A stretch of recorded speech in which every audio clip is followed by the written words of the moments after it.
Subscription के button को दबाइए और बेल आइकन पर क्लिक कीजिए ताकि आपको तमाम वीडियोस फौरन मिलती रहें और वीडियो पसंद आने की सूरत में इसे लाइक, शेयर और कमेंट करना मत भूलिए। ग़ज़वा ओहद के आखिरी मुकाबले के लिए कुरैश की तरफ से अब्दुर्रहमान बिन अबू बकर आया। मौर्रिख़ वाक़िदी ने ये वाक़या इस तरह बयान किया है कि अब्दुर्रहमान बिन अबू बकर की ललकार पर उसके वालिद हज़रत अबू बकर सिद्दीक़ रज़ी अल्लाहु अन्हु, जो इस्लाम कबूल करके रसूलुल्लाह सल्लल्लाहु अलैहि वसल्लम के साथ थे, तलवार निकाल कर अपने जवान बेटे के मुकाबले के लिए निकले। आगे आ मुसलमान बाप के काफिर फर्जंद। हज़रत अबू बकर सिद्दीक़ ने ललकार कर कहा, रसूल करीम सल्लल्लाहु अलैहि वसल्लम ने देखा कि बाप बेटा मुकाबले पर उतर आए हैं, तो आपने दौड़कर हज़रत अबू बकर सिद्दीक़ को रोक लिया। रसूल करीम ने फरमाया, तलवार न्याम में डाल लो अबू बकर, और हज़रत अबू बकर सिद्दीक़ को पीछे ले गए। खालिद को जंग का शोरगुल अब भी सुनाई दे रहा था। वो मंजर उसकी आंखों ने अपनी पलकों में महफूज कर रखा था। इनफिरादी मुकाबले खत्म होते ही कुरैश ने मुसलमानों पर हल्ला बोल दिया।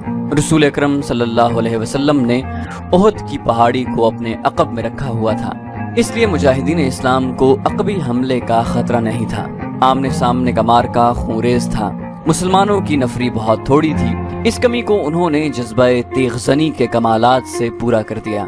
अगर कुरैश को नफरी की अफराद हासिल न होती तो वो मुसलमानों के आगे नहीं ठहर सकते थे।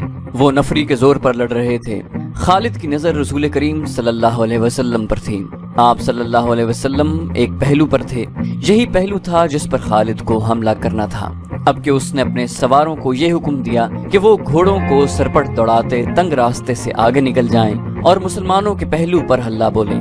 मगर अब्दुल्लाह बिन जुबैर रज़ी अल्लाहु अन्हु के 50 तीरंदाजों ने सवारों को इस तरह पसपा कर दिया कि वो चंद घोड़े और जख्मों से कराहते हुए घुड़सवारों को पीछे छोड़ गए। मार्का उरूज पर था। सिर्फ एक आदमी था जो लड़ नहीं रहा था। वो मैदान जंग में बर्छी उठाए यूं घूम फिर रहा था जैसे किसी को ढूंढ रहा हो। वो वहशी बिन हर्ब था। वो हमजा रज़ी अल्लाहु अन्हु को ढूंढ रहा था। हजरत हमजा को कत्ल करने के लिए उसके लिए 2 इनाम थे।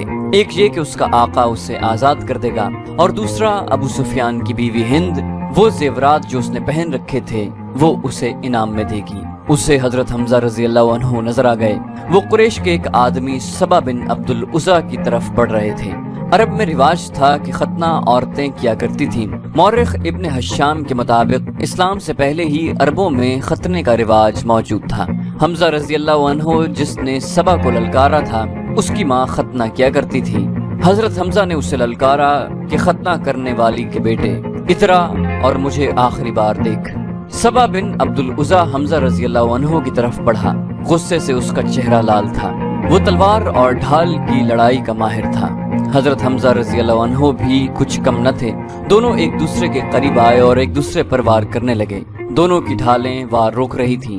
वो पैंतरे बदल बदल कर वार करते थे, लेकिन ढालें तलवारों के रास्ते में आ जाती। उस वक्त वहशी बिन हर्ब झुका हुआ आहिस्ता आहिस्ता उनकी तरफ बढ़ रहा था। उसे जमीन और झाड़ियों ने ओट दे रखी थी। हमजा अपने दुश्मन की आंखों में देख रहे थे। सबा के सिवा उन्हें कुछ भी नजर नहीं आ रहा था। वहशी उनके करीब पहुंच गया। बर्छी निशाने पर फेंकने का वो माहिर था।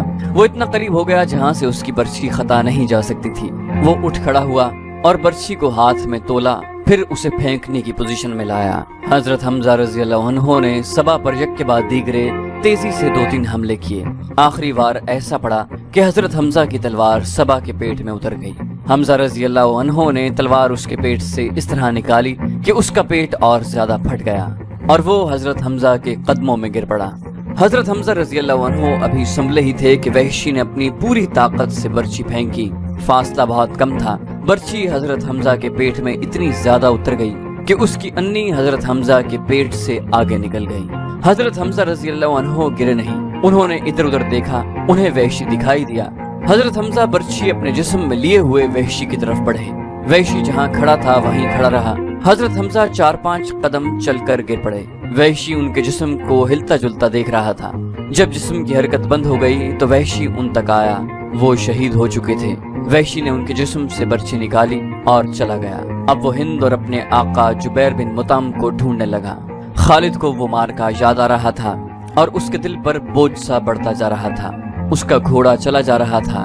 वो नशीबी जगह से गुजरा, इसलिए ओहद की पहाड़ी की चोटी उसकी नजरों से ओझल हो गई।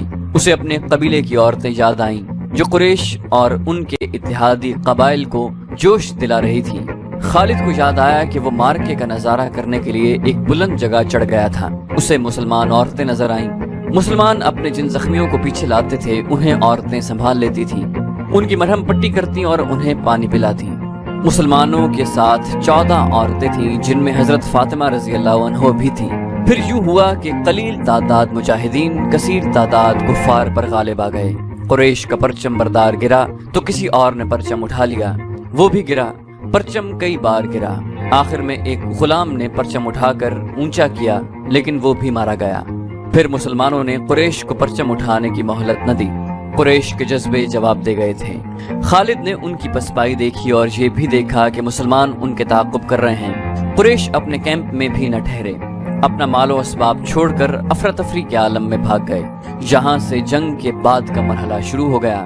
مسلمانوں نے فتح کی خوشی میں اور انتقامی جذبے کے تحت قریش کے کیمپ کو لوٹنا شروع کر دیا۔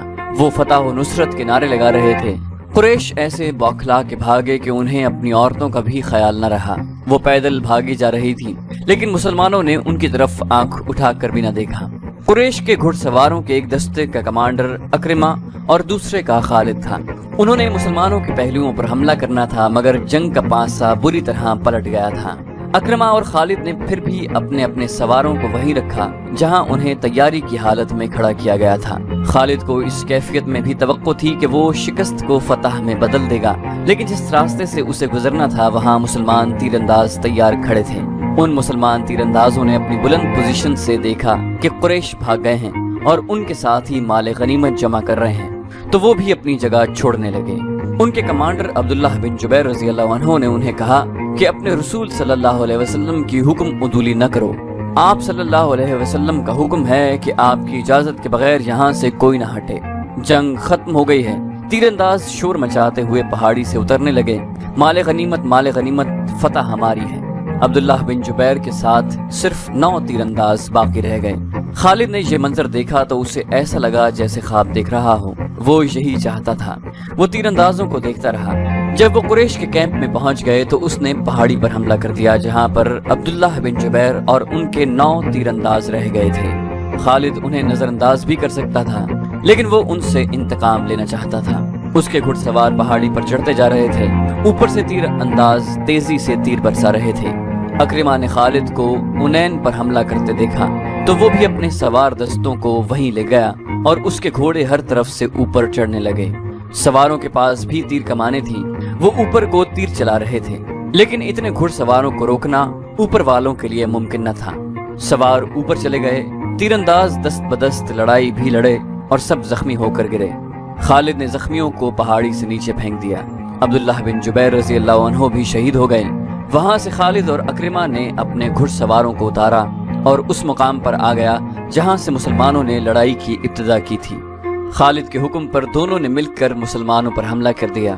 مسلمان لڑائی کی حالت میں نہیں تھے لیکن رسول کریم صلی اللہ علیہ وسلم نے مجاہدین کی کچھ تعداد کو اپنے ساتھ رکھا ہوا تھا۔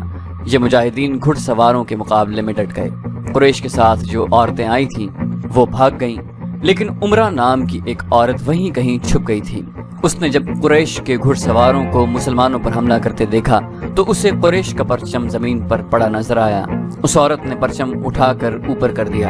ابو سفیان نے اپنے بھاگتے ہوئے پیادوں پر قابو پا لیا۔ اس نے ادھر دیکھا تو اسے اپنا پرچم لہراتا ہوا نظر آیا۔ اس نے حبل زندہ باد اور عزا زندہ باد کے نعرے لگائے اور پیادوں کو واپس لا کر مسلمانوں کو گھیرے میں لے لیا۔ خالد کو وہ وقت یاد آ رہا تھا۔ وہ رسول کریم صلی اللہ علیہ وسلم کو ڈھونڈ رہا تھا اور آج 4 برس بعد وہ مدینہ جا رہا تھا۔ اس کے ذہن پر رسول کریم صلی اللہ علیہ وسلم کا غلبہ تھا۔ سبسکرپشن کے بٹن کو دبائیے اور بیل آئیکن پر کلک کیجیے تاکہ آپ کو تمام ویڈیوز فوراً ملتی رہیں، اور ویڈیو پسند آنے کی صورت میں اسے لائک، شیئر اور کامنٹ کرنا مت بھولیے۔